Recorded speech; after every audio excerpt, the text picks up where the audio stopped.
दर्शन TV के सभी दर्शकों को मेरा प्यार भरा जय यीशु।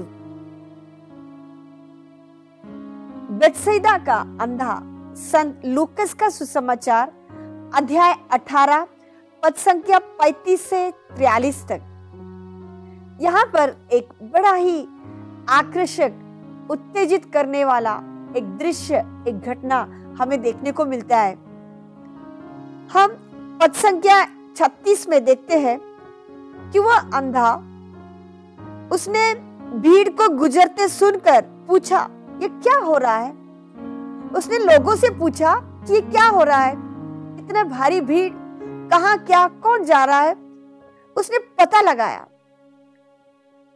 और उसे जब जानकारी मिली, इसी रास्ते से जहां पर वह बैठा है, ईसा गुजरने वाले हैं। ईसा मसीह, सर्वशक्तिशाली ईश्वर का पुत्र, प्रभु, सामर्थ्य से भरा ईश्वर वहां से गुजरने वाले हैं। यह जानकारी जब उसे मिला, उसे पता लगा, तो उसने दिल में एक बड़े ही जबरदस्त आग्रह उत्पन्न किया। उसने अपने आप को उस सर्वशक्तिमान ईसा के चरणों पर समर्पित करते हुए, अपने आप को कबूल करते हुए, अपनी अवस्था को समझते हुए, वो अपने आप को भूलकर चिल्ला उठा, ईसा, दाऊद के पुत्र, मुझ पर दया कीजिए। ईसा, दाऊद के पुत्र, मुझ पर दया कीजिए। मेरे प्यारे भाई और बहनों, अभी हमने जो पढ़ के सुना, मनन किया, इस पर हम थोड़ा और गहराई से मनन करते हैं। पहला जो हमने सुना कि उस भीड़ को गुजरते देखकर वो पूछता है कि क्या हो रहा है। हमारे मन में भी इस चालीसा काल में हम में भी एक बड़ी जिज्ञासा हमें उत्पन्न करनी है कि इन दिनों में क्या हो रहा है, इन दिनों की खासियत क्या है, इन दिनों में हमें क्या गुजरना है, हमारे मन की अवस्था क्या होनी चाहिए। ये हम जरा रुक कर अपने आप से पूछे कि क्या हो रहा है, हम कौन से काल में हैं। यहाँ पर जैसे ही उस अंधे आदमी को ज्ञात हुआ कि ईसा नासरी वहां से गुजर रहे हैं, हम देखें कि वो भूल कर चिल्ला उठता है। क्यों ना मुझे सुनने वाले मेरे प्यारे भाई और बहनों, आज के दिन विशेषकर हम सभी मिलकर अपने आप में, हम जहां कहीं पर भी है, हम उस ईसा नासरी को पहचाने और इस चालीसा के दिन में हम भी अपने दिल की गहराई से पुकारे, ईसा को पुकारे, अपनी अवस्था को चढ़ाते हुए, अपने सभी प्रकार के अंधेपन को चढ़ाते हुए, अपने आप को समर्पित करते हुए हम भी चिल्ला उठे, हम भी पुकारे, ईसा नासरी, दाऊद के पुत्र, मुझ पर दया कीजिए, मेरे परिवार पर दया कीजिए, मेरे जीवन पर दया कीजिए, मेरे बिजनेस पर दया कीजिए, मेरे कामकाज पर दया कीजिए, मेरे बेरोजगारी पर दया कीजिए, मेरे रोगों पर दया कीजिए, मेरे शरीर की, आत्मा की दुर्बल अवस्था पर दया कीजिए। और इस प्रकार जब वह अंधा आदमी अपनी अवस्था को चढ़ाने लगा, हमने देखा कि लोग उसे चिल्लाते हुए सुनकर एक तरफ उसे चुप कराने लगे, उसकी आवाज को बंद कराने लगे। क्या आज हमें यह देखने को नहीं मिलता है? कभी कभी अक्सर खास करके शराब पीने वाले भाई, वे ये कहते हैं कि सिस्टर, मैं तो बहुत बार शराब नहीं पीने का फैसला करता हूँ, कोशिश करता हूँ और मैं बंद भी करता हूँ। एक हफ्ता तक तो मैं पीता ही नहीं, लेकिन जब दोस्तों से मुलाकात होता है, दोस्त लोग मुझे पीने के लिए या पिलाने के लिए जबरदस्त करते हैं, तो कई बार मैं बताता हूँ कि नहीं भाई, मुझे नहीं पीना है, मैं तो रोक दिया हूँ। तब मालूम क्या होता है, दोस्त लोग, संगति वाले मुझे और जबरदस्त करते, क्या बड़ा बंद किया है, शराब पीना तू बंद किया है। जब मुझ पर इस प्रकार की हंसी उड़ाते हैं तो मैं पता नहीं फिर से गिर जाता हूँ। मैं अपने आप को रोक नहीं पाता हूँ और मैं फिर पीने लगता हूँ। ये हुई एक छोटी सी घटना या एक छोटा सा उदाहरण। क्या आज के दिन मुझे सुनने वाले दर्शकों में से कोई भी भाई ऐसा होगा शराब पीने की या नशा लेने की दास्ता में वो जकड़ा हुआ है, फंसा हुआ है? तो आज उठाइए आवाज ईसा के पास, चिल्लाइए यीशु से, ईसा दाऊद के पुत्र मुझ पर दया कीजिए, इस नशे की दास्ता से मुझे छुड़ाइए। चाहे कोई भी हो आपके आजू बाजू, आप जहां पर भी जाएंगे इस फैसले के बाद, जिससे भी आपकी मुलाकात होगी, जो भी आपको चुप कराने या आपकी इस आदत, इस फैसले पर अटल रहने के लिए जो भी आपको रोकेगा, क्या आप उस अंधे भाई की तरह उनके उस रुकावट की परवाह नहीं करते हुए और भी साहस के साथ और भी हिम्मत के साथ चिल्ला सकते हैं, पुकार सकते हैं ईसा को, ईसा दाऊद के पुत्र मुझ पर दया कीजिए। और देखिए ना किस प्रकार हम यहाँ देखते हैं, पद संख्या 40 में हम देखते हैं ईसा रुककर उसे पास आने को कहते हैं। लोगों के रुकावट के बाद भी बिना हिचकिचाए, बिना हिम्मत हारे जब ये अंधा भाई यीशु को पुकारे जाता है, यह देखकर ईसा खुद कहते हैं उसे मेरे पास आने दीजिए, मेरे पास आने दीजिए। और जब अंधा को ईसा के पास लाया जाता है, तब देखिए अंधा का अपने अंधेपन की अवस्था को ईसा के पास प्रस्तुत करने से पहले ईसा खुद होकर उस अंधे से पूछते हैं, क्या चाहते हो, मैं तुम्हारे लिए क्या करूं? देखिए ना ईसा की विनम्रता, देखिए ना ईसा का विशाल हृदय।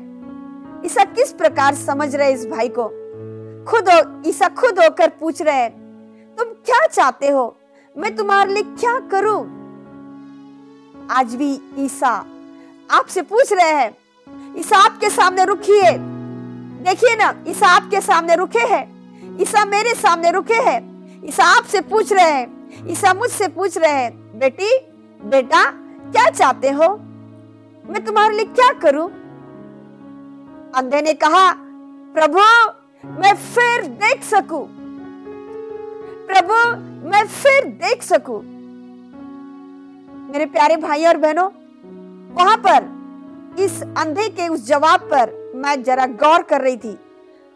वो कहता है कि मैं फिर देख सकूं, यानी वो पहले कभी देख सकता था शायद, और अब वो पूछ रहा है कि मैं फिर देख सकूं। आज इस चालीसा के काल में, आज के दिन हम भी प्रभु से कहे, अपने पुराने उन आदतों को ईसा के पास समर्पित करते हुए, जिससे वे आदतें जो प्रभु से मुझे दूर करती है, प्रभु के आशीष को पाने से मुझे वंचित करती है, उन सारे आदतों को, उन सारे बुराइयों को प्रभु के सामने रखते हुए क्या हम भी कहे कि प्रभु मैं फिर देखना चाहता हूं, प्रभु मैं फिर नया जीवन जीना चाहता हूं, प्रभु मैं फिर आपके पास वापस आना चाहता हूं, प्रभु मैं फिर तेरा दर्शन करना चाहता हूं। कहिए ना, बोलिए ना प्रभु से। प्रभु तैयार है, प्रभु आपके सामने खड़े हैं। और आगे हम देखते हैं प्रभु ने अंधे से क्या कहा, जाओ तुम्हारा विश्वास ने तुम्हारा उद्धार किया है, तुम्हारा विश्वास ने तुम्हारा उद्धार किया है। और आगे उसी क्षण उसकी दृष्टि लौट आई, उसी क्षण उसकी दृष्टि लौट आई। प्रभु को दिखाइए हम कितने गहरे विश्वास के साथ, कितने विनम्रता के साथ, कितने आग्रह के साथ हम प्रभु के सामने हैं। हम प्रभु के बच्चे हैं, संतान हैं, हम प्रभु के प्यारे बच्चे हैं। प्रभु सिर्फ इतना चाहता है कि हम उसके समक्ष जाए, हम पुकारे कि प्रभु हम पर भी दया कीजिए। और देखिए प्रभु किस प्रकार हमें वापस नजर लौटाने के लिए, दृष्टि लौटाने के लिए, शक्ति पुनः वापस देने के लिए, हमारे सारे अवस्थाओं से हमें उबरने के लिए हमारा प्रभु हमारे सामने तैयार है। बस इतनी सी बात कि हम हिम्मत न हारे, हम कभी हिम्मत न हारे। मेरे सामने एक सुषमा नामक एक बहन का अनुभव मुझे याद आ रहा है। ये बहन सुषमा वहां पर उनके उस पैरिश के जहां पर है ये, उनके पैरिश के कुछ महिलाओं के साथ बड़े ही गहरे विश्वास के साथ प्रभु के भक्त थी। सुषमा के नेतृत्व में अन्य महिलाएं। एक बार उस गांव के सरपंच को किसी ने बड़े भयानक तरीके से, बड़ी क्रूरता से उसे आधा मरा छोड़ दिया और वो वहां पर मरते मरते तड़प रहा है। इस बीच सुषमा उस रास्ते से गुजर रही थी जहां पर ये पड़ा है।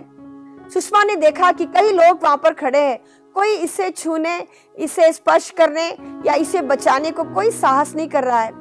थोड़ी देर बाद गांव वाले और अन्य लोग तो पहुंच गए, लेकिन ये आधा मरा है, इसे उठाए और कुछ कदम आगे बढ़े, उसके पहले तो ये चल बसेगा। लेकिन यहाँ पर सुषमा आगे बढ़ती है। जब सुषमा आगे बढ़ती है तो लोग इसे चिल्लाते हैं कि क्या आप जानती है, क्या आपको इतना विश्वास है कि आपका भगवान इस भाई को ठीक करेगा, ये तो मर रहा है। तो लेकिन सुषमा कहती गई कि आप इसे अस्पताल ले जाइए, ये मरा नहीं, ये मरेगा नहीं, ये जिएगा। लेकिन कोई इसकी एक नहीं सुन रहा था। इस पर सुषमा बड़े हिम्मत के साथ उनसे पूछा, क्या आप मुझे एक मौका दे सकते हैं? तो लोगों ने कहा, देखिए हम देखते हैं आपका भगवान क्या करेगा। और क्या देखने को मिला? सुषमा और उसके साथ और जो महिलाएं थी उनसे कहती गई, आप लोग ईसा नाम लेते रहिएगा। और ये आगे आकर इस भैया के पास निकट आकर यीशु यीशु यीशु यीशु ऐसे पुकारती गई। उसको इतना जोर से पुकारती गई कि वो भैया उस अर्धभरा अवस्था में यीशु नाम को सुने और वो भी उसे दोहराए। और जानते हो मेरे प्यारे भाई और बहनों, जब वो ऐसे पुकारती गई, यीशु यीशु दया करो, यीशु यीशु दया करो, कुछ ही क्षण के बाद सबको अचंभे में देने लायक यह दृश्य देखने को मिला कि वह आदमी जो अर्धा मरा पड़ा हुआ था, वो धीरे धीरे अपने दाहिने हाथ का उंगली हिलाने लगा और धीरे धीरे उसके शरीर थोड़ा सा हिलने लगा। अब लोगों को एहसास हो गया कि ये अभी मर रहा नहीं है, इसमें सांस है, अब भी ये जी सकता है। तुरंत 108 एम्बुलेंस बुलाया गया और उसे अस्पताल में ले लिया गया। और पता चला कि करीब 3-4 महीने जरूर लगे, लेकिन ये भाई जिंदा है, आज भी जिंदा है। हाँ मेरे प्यारे भाइयों और बहनों, किया है विश्वास और वहां के सारे लोग मान गए कि हाँ सचमुच आपका भगवान ईसा मसीह सर्वशक्तिशाली ईश्वर है।